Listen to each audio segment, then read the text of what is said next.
ఓలేటి శ్రీనివాస భానుగారు రచించిన బెలగాం కథల నుంచి బండారు బడి. ఇంచుమించు 100 నాటి ముచ్చట. మా చిన్నప్పుడు మా నాయనమ్మ తరచు చెప్పేదిరా. వీడియో కాల్లో చెప్పడం మొదలెట్టాడు 68 తమ్మన్న. విశాఖపట్నంలో విశ్రాంత జీవితాన్ని గడుపుతున్న తమ్మన అమెరికాలోని తన కొడుకు ఫణిమాధవ్తో ఏనాటి ముచ్చటలో చెప్పడం, వాటికి కొడుకు కోడలు తీరిగ్గా ఊకొట్టడం శనివారాల రాత్రుళ్ళు మామూలే. ఇప్పటి సాఫ్ట్వేర్ చదువుల్లాగా ఆ రోజుల్లో ఏంటంటే అంకెలు అక్షరాలు నేర్చుకుంటే చాలు, బ్రిటిష్ వాళ్ల దగ్గర బతికేయొచ్చును అనుకునేవాళ్లట. మా బెలగం వీధుల్లో అయితే గురువులు ఇళ్ల అరుగుల మీద పెద్దబాల శిక్ష చెప్పేవారు. కలిగిన వాళ్లైతే ప్రైవేట్ మాస్టర్ల పేరుతో గురువుల్ని ఇళ్లకి పిలిపించుకునేవారు. వాళ్ళు వీళ్ళు ఇచ్చిన కూర నార, పప్పు బియ్యం, చీరలు పంచెల చాపులు, గురుదక్షిణ వగైరాల మీద గురువుల కుటుంబాలు బతికేవట. బతకలేక బడిపంతులు అనే సామెతని మా నాయనమ్మ రోజుకి 10 సార్లైనా వల్లించేది. అలాగే బతకడం రొక్కటమైపోయిన అప్పటి రోజుల్లో మా తాత బండారు సూర్యనారాయణ చేసిన ఓ పనికి ఆయనతో ఎలా తగువ పడేదో మాకు చెప్పేది అన్నాడు తమ్మన. ముత్తాతగారి కాలం నాటి తంటాలు తగాదాలు ఈ తరం కుర్రాడు ఫణిమాధవ్కి తెలీదా అంటే తెలుసు. అవన్నీ పాతబడిపోయినవే. అయినా ఆ యువకుడు తొలిసారిగా వింటున్నట్టు వీడియో కాల్లో ఊకొట్టాడు.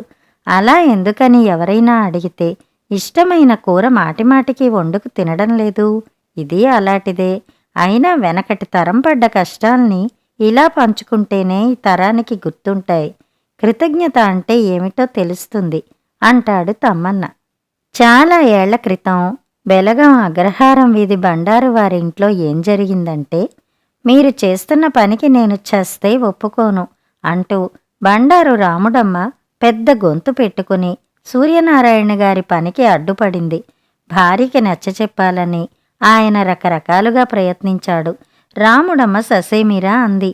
అప్పట్లో ఇళ్ల అరుగుల మీద ఓ వీధిబడి పెట్టి ఏ కొద్ది మందికైనా పాఠాలు నేర్పించాలని సూర్యనారాయణ గారి తాపత్రయం.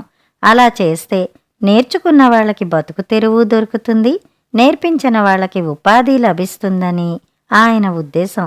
బడి పెట్టడం అంటే సామాన్యమా? సర్కారు చేయాల్సిన పని సామాన్యుడికి వీలవుతుందా అని ఆలోచించలేదాయన. భార్య మెడలో పుస్తెలు తాకట్టు పెట్టో, బయట వడ్డీకి అప్పు తెచ్చి ఒక స్థలం కొనడానికి పాకలు లేపడానికి సిద్ధపడ్డారు సూర్యనారాయణ గారు. సొంతంగా బళ్ళు బజార్లు పెట్టడానికి మనమేమన్నా కురుపాన్ రాజులమా, చినమేరంగి జమీందార్లమా? కలిగినంతలో కలో గంజో తాగి బతుకుదాం, ఆ చదువులేవో గుమ్మంలోనే చెప్పుకోండి, మా బతుకుల్ని వీధన పడీకండి అంటూ రాముడమ్మగారు చాలా కాలం అడ్డుపడ్డారు. చస్తే తన పుస్తెలు ఇవ్వనన్నారు. అప్పు చెయ్యొద్దంటూ శతపోరు పెట్టి మొగుడితో జట్టీకి దిగారు. సూర్యనారాయణ గారి ప్రయత్నం కొన్నాళ్లు వాయిదా పడినా చివరికి ఆయన అనుకున్నది సాధించారు. పార్వతీపురం టౌన్లో షావుకార్ల దగ్గర అప్పు చేశారు. కొత్త బెలగాంలో జాగా కొన్నారు. అక్కడ పెద్ద పాక వేసి గంట వేలాడదీశారు. నిట్రాటకి నల్లబల్ల చేరబెట్టి చదువులమ్మకి గుడి కట్టారు. అక్షరాభ్యాసాలతో అర్చన మొదలెట్టారు. అయితే అప్పట్లో పాత బెలగాంలో కలిగిన వాళ్ళు ఏ కొద్దిమందో ఉండేవారు. బీద వెక్కి శ్రామిక జనం ఎక్కువగా ఉండే ఆ ప్రాంతం సూర్యనారాయణ పెట్టిన పెట్టుబడికి లభించిన ప్రతిఫలం అంతమాత్రంగా ఉండేది. ఒకవైపు పెద్ద కుటుంబం, పెరుగుతున్న అవసరాలు, ఖర్చులు, దశాబ్దాల తరబడి బ్రిటిష్ రాజుని కుదిపేసిన గ్రేట్ డిప్రెషన్, రెండో ప్రపంచ యుద్ధం, బెంగాల్ క్షామం, వీటితో సామాన్యుడి బతుకు అతలాకుతలమైపోయింది. ఆ సమయంలోనే సూర్యనారాయణ గారి అన్నదమ్ములు ఆస్తులు పంచుకున్నారు. ఎవరి కష్టాల మూటల్ని వారే మోసుకోవలసిన పరిస్థితి. రాముడమ్మగారి భయం నిజమైంది. బడి పెట్టడం వల్ల విద్యాదాన ఫలం ఏ మేరకు దక్కిందో గాని బండారు వారికి అప్పుల బెడద హెచ్చింది. కొన్నాళ్లకి తమ వాటా ఆస్తిలో కొంత భాగాన్ని తెగనమ్ముకుని సూర్యనారాయణ కన్నుమూశారు. పాత వెలగాంలో బండారు బడి గొప్ప గురువును కోల్పోయింది. అక్షర పూజ ఆగిపోయింది. అలాంటి పరిస్థితుల్లో ఒరిస్సాలో వ్యాపారస్తుల వద్ద పనిచేస్తున్న సూర్యనారాయణ గారి పెద్ద కొడుకు కేశవరావు ముందుకు వచ్చాడు. తండ్రి ప్రారంభించిన యజ్ఞాన్ని కొనసాగించాలని సంకల్పం చెప్పుకున్నాడు. అప్పుడు కూడా రాముడమ్మ నెత్తి నోరు కొట్టుకుంది. బతకడానికి కొరగాని బడిపంతులు ఉద్యోగం వద్దని పెద్ద కొడుక్కి అడ్డుపడింది. కేశవరావు తల్లికి సర్ది చెప్పాడు. మంచి రోజులు వస్తాయంటూ భరోసా ఇచ్చాడు. ఒరిస్సాలో ఉద్యోగానికి రాజీనామా ఇచ్చి భీమునిపట్నంలో టీచర్ ట్రైనింగ్కి వెళ్ళాడు. ట్రైనింగ్ పూర్తి చేసుకుని బండారుబడి బాధ్యతలు స్వీకరించాడు. పరిస్థితులు మామూలే. పూట గడవడానికి పోరాడక తప్పలేదు. ప్రభుత్వం ఇచ్చే ఎయిడ్ కోసం కేశవరావు తలకిందులుగా తపస్సు చేశాడు. ఆఫీసుల చుట్టూ తిరిగాడు. హోదాలో ఉన్నవాళ్లని కాళ్లా వేళ్లా బతిమాలుకున్నాడు. మొత్తానికి గ్రాంట్ శాంక్షన్ అయింది. నెల నెల అందకపోయినా 6 నెలలకు ఒకేసారి డబ్బులు వచ్చేవి. అందువల్ల ఇల్లు గడవడానికి అప్పు పుట్టేది. అప్పుడే కేశవరావు తన తమ్ముడు మాధవరావుని కూడా టీచర్ ట్రైనింగ్కి పంపించాడు. రామలక్ష్మణుల్లాగా అన్నదమ్ములిద్దరూ కలిసి బండారు బడిని నడుపుతూ వచ్చారు. బడికి వచ్చే పిల్లల సంఖ్య క్రమంగా పెరిగింది. బళ్ళో అక్షరాలతో పాటు దేశభక్తి గీతాలు, తకిలీతో దారం తీయటం, రాట్నం మీద నూలు వడకడం లాంటివి అన్నదమ్ములిద్దరూ నేర్పించేవారు. బండారు బడిలో ఏటా జరిగే వినాయక చవితి, సరస్వతి పూజలు అప్పటి బెలగాంలో పెద్ద ఆకర్షణ. కేశవరావు, మాధవరావుల వెంట బండారుబడి పిల్లలు విల్లమ్ములు ధరించి ఇంటింటికి తిరిగేవారు. గురువులు నేర్పిన దసరా పద్యాలు, పాటలతో అదరగొట్టేవారు. పప్పు బెల్లాలతో పిల్లలు, ఇంటి పెద్దలు ఇచ్చిన కట్నాలతో అయ్యవార్లు ఆనందించేవారు. బండారు సోదరులు కేశవరావు, మాధవరావులు ఒకే ఇంటి కప్పు కింద సమిష్టిగా బతుకు సాగించారు. ఇంటి పెద్ద రాముడమ్మ ముందు చూపుతో తాతలనాటి ఇంటిని బాగు చేయించమని కొడుకుల్ని పురమాయించింది. అన్నదమ్ములిద్దరూ పూనుకున్నారు. చాలా వరకు పాత ఇంటి రూపురేఖలు మార్పించగలిగారు. కొన్ని భాగాల్ని అద్దెలకిచ్చి ఆ డబ్బుతో ఉంది లేదు అనకుండా కాపురాల్ని నెట్టుకొచ్చారు. కేశవరావుకి ఓ అమ్మాయి, 3 అబ్బాయిలు. మాధవరావుకి 3 అమ్మాయిలే. అప్పటికి మేం గాని, మా చిన్నాన్న మాధవరావు గారి పిల్లలు గాని చాలా చిన్నవాళ్లం. మా నాన్నకి ఏమనిపించిందో అందరికన్నా పెద్దదైన మా అక్కయ్యకి 15వ ఏటే పెళ్లి చేశారు. వీడియో కాల్లో తమ్మన్న తన చిన్ననాటి ముచ్చట్లు చెప్పడం కొనసాగించాడు. ఆ తర్వాత ఏం జరిగిందో ఫణిమాధవ్కి తెలుసు. కాని కుటుంబ మూలాల గురించి ఎన్నిసార్లు విన్నా అతనికి వినాలనే అనిపిస్తుంది. అందుకే తండ్రి చెబుతుంటే రెప్ప వెయ్యకుండా వినడం కొనసాగించాడు. అక్కయ్య పెళ్లి జరిగిన ఏడాదికే మా నాన్న గొంతుకలో కురుపు వచ్చింది. అది క్యాన్సర్ అని తర్వాత తెలిసింది. తెలిసిన కొన్ని నెలలకే మా నాన్న చనిపోయారు.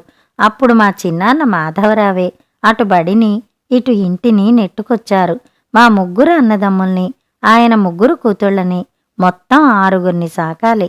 మేం గుంటలం కాకుండా నాయనమ్మ, పెద్దత్త, అమ్మ, పిన్ని, చిన్నాన్న 5గురు పెద్దవాళ్లు. 11 మందికి 2 పూటలా గడవడం ఓ బడిపంతులకి ఎంత కష్టమో ఊహించుకో అన్నట్టు చెప్పడం మరిచేపోయాను. అదే సమయంలో బండారు బడిని మున్సిపాలిటీ స్వాధీనం చేసుకుంది. స్థలానికి మాత్రం ప్రతి నెల మా నాయనమ్మకి 60 రూపాయలు అద్దె చెల్లిస్తూ వచ్చింది. కొన్నాళ్లు అలా నెట్టుకొచ్చాం. అదుగో అప్పుడే మరో ఉరుములేని పిడుగు. మా చిన్నాన్న మాధవరావు గారికి గొంతు వాచింది, పుండుగా మారింది. నాన్నగారికిలాగే క్యాన్సర్. చూస్తుండగానే పీకల మీదకొచ్చింది. పాపం చాలా కాలం ఆయన బాధలు పడి పడి చివరికి వెళ్ళిపోయారు. దాంతో మేం దిక్కు దివాణం లేనివాళ్లమైపోయాం. మా అన్నయ్యకి రైల్వేలో చిన్న ఉద్యోగం దొరకడం కొంతలో కొంత నయం అనిపించినా అది ఏ మూలకి అంత పెద్ద కుటుంబాన్ని నెట్టుకురావడం ఎవడితరం? చచ్చి ఏ స్వర్గంలో ఉందో గాని మహానుభావురాలు మా నాయనమ్మ బండారు రాముడమ్మ కొరడా జళిపించి సంసారాన్ని నడిపించింది. దినదిన గండం 100 ఏళ్ల ఆయుష్లాగా బతికాం. ఏం తిన్నామో ఎలా ఉన్నామో భగవంతుడికే తెలుసు. 55 ఏళ్ల తర్వాత వెనక్కి తిరిగి చూసుకుంటే అదో పెద్ద వైతరిణీ ప్రవాహం. కష్టనష్టాలు ఈదుకుంటూ మా నాన్న చిన్నాన్నల సంతానం ఇదిగో ఇప్పుడు ఓ ఒడ్డుకు చేరుకుని నీలాంటి పిల్లలు చేతికి అందడం వల్ల ఊపిరి తీసుకుంటున్నాం. కాని ఒకటే చింత అంటూ తమ్మన్న కళ్ళు తుడుచుకున్నాడు. తండ్రి మనసులోని దిగులు ఫణిమాధవ్కి తెలుసు. సుమారు 100 నాటి బండారుబడి స్థలాన్ని పార్వతీపురం మున్సిపాలిటీ కొనుగోలు చేసింది. అది దత్తుపేట స్కూల్గా మారిపోయింది. ఆ బడిని మొదలుపెట్టడానికి, నడిపించడానికి ఓ కుటుంబం పడ్డ కష్టాలు, త్యాగాలు ఇతిహాసపు చీకటి కోణం అట్టడుగున పడి కనిపించని కథగానే మిగిలిపోయింది. బెలగాం సెంటర్లో ఒకప్పుడు వినిపించిన బండారుబడి పేరు ఈ తరానికి తెలీదు. భావితరాలకి తెలిసే అవకాశం కూడా లేదు. అందుకే నాదో సజెషన్ నాన్న అంటూ అమెరికా నుంచి వీడియో కాల్లో ఫణిమాధవ్ స్పందించాడు. మా తాతల నాటి బడికి నా వంతు ఉడతాభక్తిగా ఏదో చెయ్యాలని ఉంది. ఆ బడికి ఏం కావాలో ఎంక్వైరీ చెయ్యండి. మనం ఫండ్స్ ఇద్దాం, కావలసిన వాటిని సమకూరుద్దాం. అలాగే ఆ బడికి బండారు బడి అని పేరు ఉంచాలని పార్వతీపురం మున్సిపాలిటీకి రిప్రజెంటేషన్ సబ్మిట్ చేద్దాం. డిసెంబర్లో ఇండియా ట్రిప్ ప్లాన్ చేస్తున్నాను. మనం బెలగం వెళ్దాం, ఓకేనా అన్నాడు ఫణిమాధవ్. తలూపాడు తమ్మన్న. అతనికి బండారుబడిలో బాల్యం గుర్తుకొచ్చింది. వినాయక చవితి ప్రసాదాలు, దసరా రోజుల్లో పప్పు బెల్లాలు గుర్తుకొచ్చాయి. తమ్మన్న మనసు కొడుకు ఇచ్చిన భరోసాతో నిండిపోయింది. కథ సమాప్తం.